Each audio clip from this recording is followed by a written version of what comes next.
My name is Goldman. I'm the director and founder of Goldman & Associates. Our firm has a primary focus on family law issues here in Michigan. And today we're continuing our video series designed to educate the public, so please subscribe to our channel.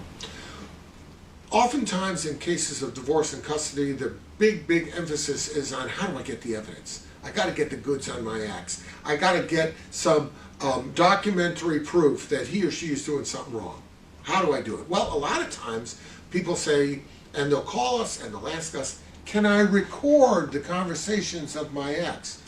Got to be very careful about this because different jurisdictions have different rules regarding whether or not you can do that. So for example, in Michigan, I'm allowed to record my own conversation. So if I'm talking to you and I record it without your permission, there's nothing wrong with that. Why?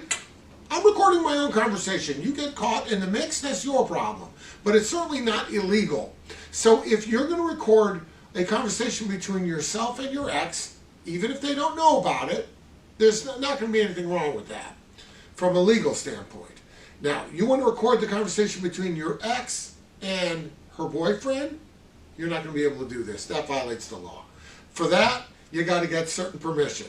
It's like the federal government can have wiretapping if they get a warrant to do it, and then they can do these kind of things and all this. But as a private citizen, you're not permitted to record the conversation of two other people without their knowledge. Now, the question is, even if you're permitted to do it, should you? Now, from the standpoint of what the court will or will not allow, we talked about that, and it differs from one jurisdiction to the next. But should you violate your ex's privacy in this way? Well, if you think it's necessary because your ex tells you, I'm going to kill the kids in your absence, so you need to record that and show it to the judge, you can certainly do that. But you have to realize this is an invasion of privacy. That is to say, there's no particular expectation that someone's going to be recorded in a private conversation. And so if you're going to do that, even though the law may let you, if you're going to breach that level of privacy, it better be for good reason. You better understand the implications. The implications may be, number one, your ex may never talk to you again.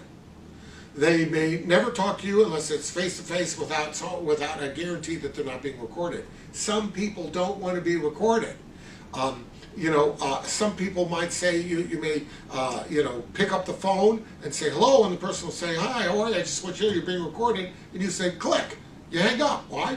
You don't want to be recorded. You're not interested in being cross-examined a year down the road because you said something was gray instead of something was black or something like that. Some nuance you don't want to be held accountable for.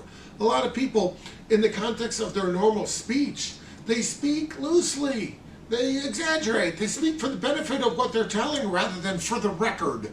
And so, they're not interested in being recorded, so you may run into that. So if you do this, understand that even though you may be within the law, there may be implications later on. Your ex might not consent to talking to you unless there's somebody else present. It's going to really impact your ability to communicate. So you need to keep that in mind. If you have any questions about that, reach out. We'll be glad to help you out.